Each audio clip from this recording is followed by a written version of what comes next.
Okay, we're recording. So this is part 2 of the 5.5 lesson. And when we last left off, we were doing domain and range fairly informally for these graphs. The only thing we do that's kind of formal is, yes, we have to use these greater than, less than symbols, and yes, we have to use a bracket for set notation. Beyond that, all the extra bells and whistles like the such that line, I don't really care if at grade 10 you can use that or not.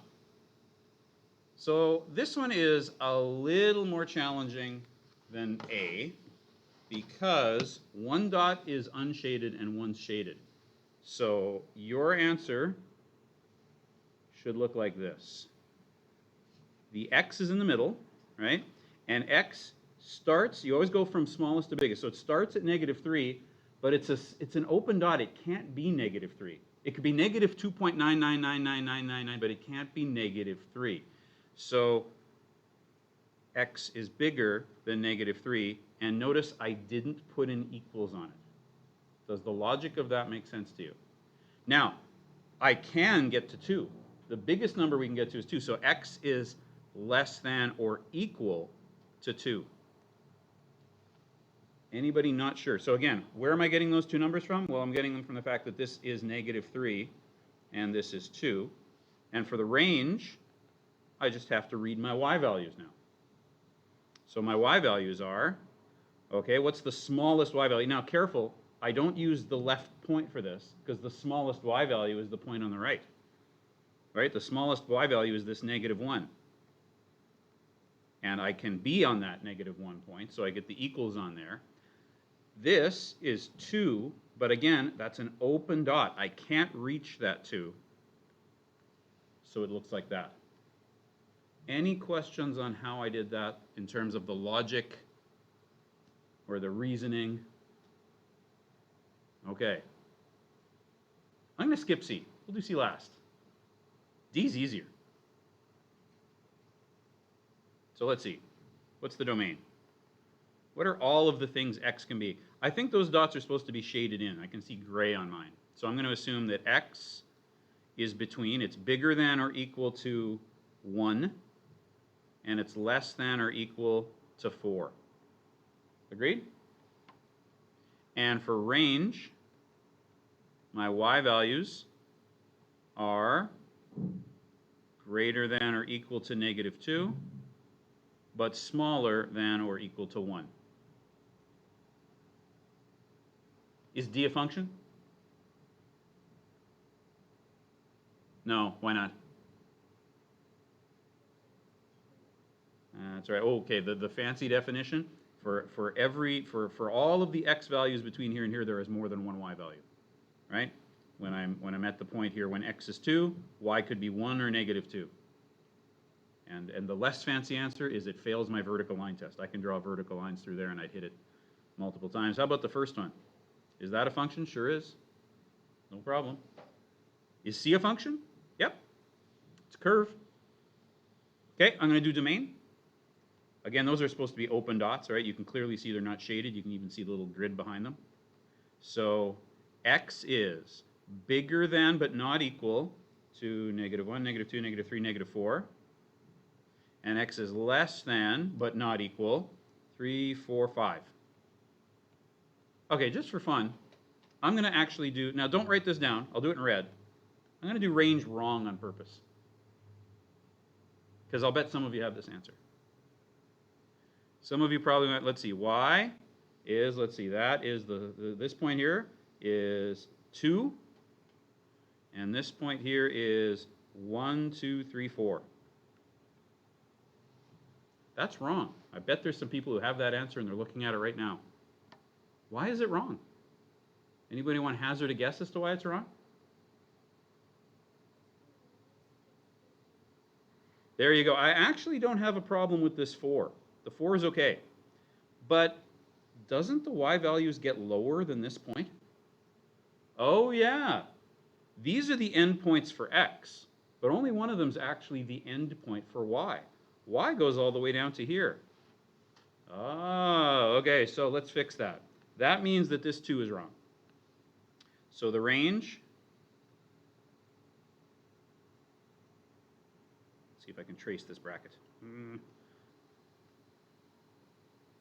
The 4 is good. The problem was that it goes all the way down to here, and at that point, y is 0. There you go. Right? The small, oh, wait a minute. Oh, one more thing. I think I put an equals on there, because I definitely am touching 0. Right? I don't have a hole in the line. It's right there. Okay? So there we go. Now we're fixed. Told you that was the toughest of the 3 that we left you. All right, any questions about that? All right, let's expand on that. And once again, we're considering a number line. What happens when graphs and data go on forever? On a graph, arrows represent that the graph function is continuing forever. The graph is moving towards negative infinity, which means going to the left, or positive infinity, which means it's going to the right. Consider this number line, and okay, so I'm going to draw this number line. I'm going to draw a point starting here, and I'll draw an arrow that way. So what is my domain for that thing? Well, my domain would be the x values are going greater than or equal to -3.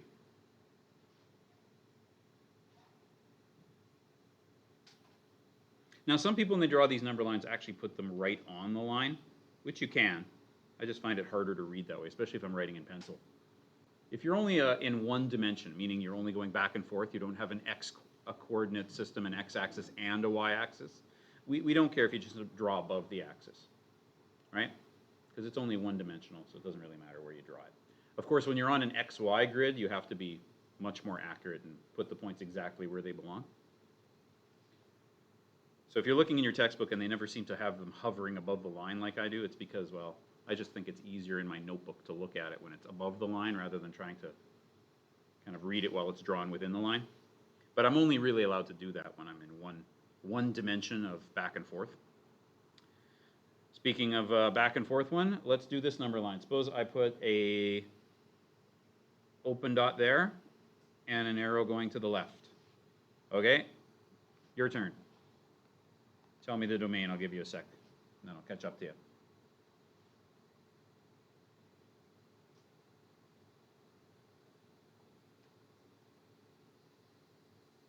Did you write x is less than 3 and you didn't put an equals on it? If so, you did that right.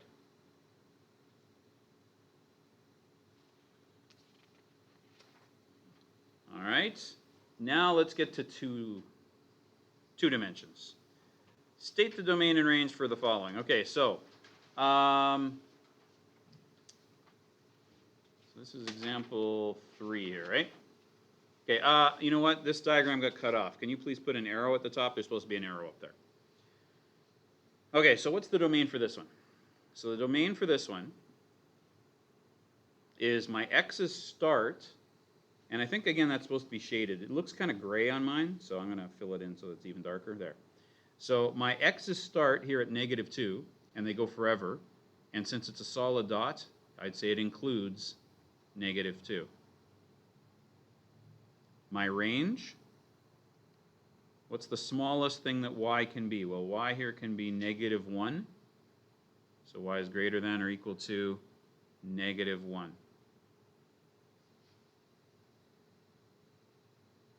Okay?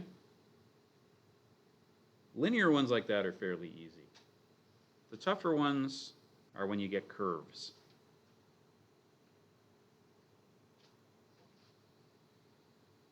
All right? Let's do the B one. Okay, once again, they cut off my diagram. There's supposed to be an arrow at the end. Can you put an arrow down there by the -6? And what is my x domain? What are all of the numbers x can be? Remember that that arrow means that this line goes forever. It's going down forever, but it's also going left forever. Right? This isn't really any different than if I had, you don't have to draw this, if I'd have started at this point and drawn that way. Right? It's going to the left forever. It's never, ever going to go further right than that starting point. And this is where sometimes students go, well, how do you know this thing won't eventually kind of loop around and do that? Well, you know it won't, because this thing is not an ellipse, it's a parabola. I'm sure you've heard that word before, right?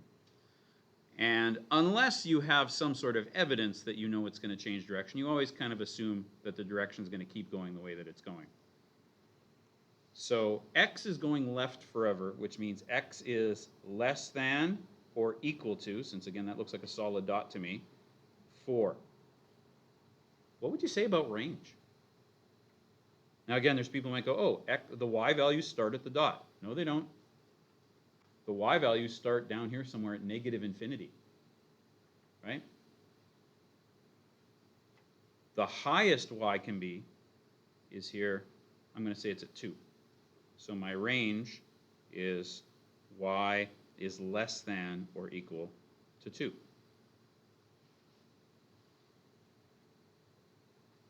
Okay, once again, they've cut off the arrow. Can you put an arrow on that? And what would you say about this one? Well, for once, the range is easier. Let's do range first. That's an R. Range is y starts at 3 and then goes down forever. So y is less than. Once again, I think that's meant to be a shaded dot. So I'm going to say that it's solid. Can you fill yours in case it doesn't look solid? Less than or equal to 3. But what would you say about domain? How many numbers can x be on this graph? Yeah, just one. The only thing x can be on this graph is 3. So you could write that as just x equals 3. Or you know what else you could write? You could write just domain is, oops, hang on, 3. Both of those would be right, because that's the only thing x can be on that graph. All right, once again, can you put the arrows on my diagram? There's one on each side this time. And how do you say x can go from positive infinity to negative infinity, or from left to right, from negative infinity to positive infinity? Well, you say it this way. You say your domain is that x can be any real number you like. So that's what that means. That means x can be any real number. X isn't going to stop going to the right or left. Remember that funky looking epsilon means is an element of. So x is an element of the real numbers. Give me any real number you like and I'll find it somewhere on that line. Pi, yeah, sure, pi's about, I don't know, maybe about here someplace. A billion, sure, I'll have to go kind of a long ways off my picture, but it's over there somewhere. And the range would be the same thing. It's going up and down forever as well. So I'm going to say y is an element of the real numbers. And that's me drawing a capital R with an extra line on the back of it. That's the sort of internationally known symbol for real numbers. All right, so that's example 3. Check out example 4. Here's the graph of f of x equals negative 3x plus 7. Once again, please put arrows on it because I think the program they use to do that doesn't put arrows on things. Determine the range value when the domain value is negative 2. This is like saying find y when x equals negative 2. And there's actually 2 ways I can answer this question. I can answer this question by reading my graph. When x is negative 2, follow negative 2 till I get to the spot on the line. And, well, that looks to me like it's halfway to between 12 and 14. So I think it's going to be 13. So I think it's going to be 13. Of course, I can use my algebra to do this too. Because I'm also asking, another way to ask this question is to say, what is f of negative 2? And we did that in the last lesson. How do we do f of negative 2? In my rule of take x, times it by negative 3, and add 7, I'm going to put in negative 2 for my x. And negative 2 times negative 3 is 6. 6 plus 7 is 13. So that's good. My calculations matched my reading from my graph. Always a good thing, because they should be the same thing. Determine the domain value when the range value is 4. That's like saying, let me translate that into another way of saying this. That's like saying find x when y equals 4. So let's see. So when y is equal to 4, that would be everything along here is 4. Looks to me like the answer should be 1. Agreed? Let's prove it algebraically. Because now it's like saying this, of course, is my range value. And this x here is my domain value.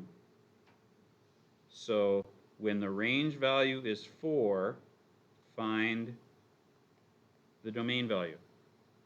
All right, I'm going to start by subtracting. I'll move over to here. 4 equals negative 3x plus 7. I'm going to start by subtracting 7 from both sides of the equation. And then I'm going to divide both sides of the equation by negative 3. And that's the number I was expecting to get. The answer is 1. Okay, your turn. Example 5 is exactly the same as example 4. I'll give you a minute to see if you can come up with the answers. And do them both ways. See if you can read them off the graph and see if you can get them using the equation. And the two answers should agree with each other, or else you've done something wrong. Okay, so I'll give you a sec. While that's happening, I'll take the attendance for the people at home.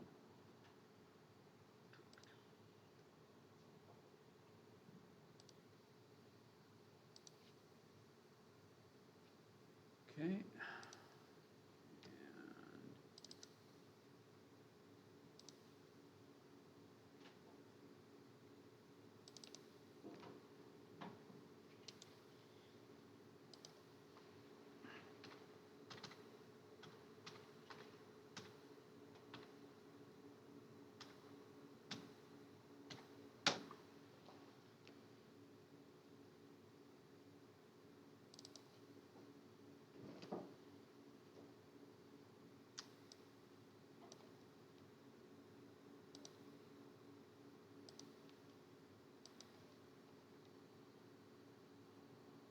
Okay, and close that. And save. There we go. Okay. Was that enough time?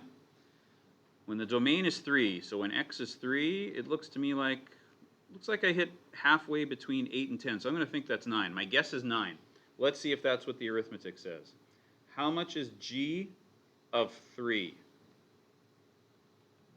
That's 4 times 3 minus 3, which is 12 minus 3. Yep, my equation agrees with my picture. It's 9. What's the domain value when the range is negative 7? So at negative 7 looks like is like halfway between negative 6 and negative 8, so it'd be along here. Looks to me like it's negative 1. So if g of x is negative 7, x I think should be negative 1. Let's see if that's true. How do you solve that? You add 3 to both sides of the equation. You divide both sides of the equation by 4. And there we go. Yep. Negative 1 was the right answer. Okay? All right. Couple more and then we're done. Now, this next one, I'm not going to have any algebra to help me with this one, because there isn't one equation that would make this line. You're going to learn in grade 11 that you could make a piecewise equation out of it. Like from here to here would be an equation, because it's, linear from there to there. And then from here to here would be an equation. But then I think it kind of changes directions from here to here. So I'm up to 3 different equations and then 4 different equations. It would take 4 equations to make that. So, because notice each one of them has a different slope, and linear equations can only have a slope. So yeah, the only way to make an equation algebraically for this is to do something called a piecewise equation, which would be one equation that has 4 different sub-equations in it. You'll do that in grade 11. Here in grade 10, we don't truck with such nonsense. We read the graph. How much is f of negative 1? Which is again asking the question, find y when x equals -1. So when x is negative, now I guess I got to make an assumption here. Let's assume the scale counts by ones. Otherwise, I wouldn't know what to do. So at -1 for x, looks like y is 2. Agreed? Okay, your turn. You try the next 2. You try the next 2. Stop after C.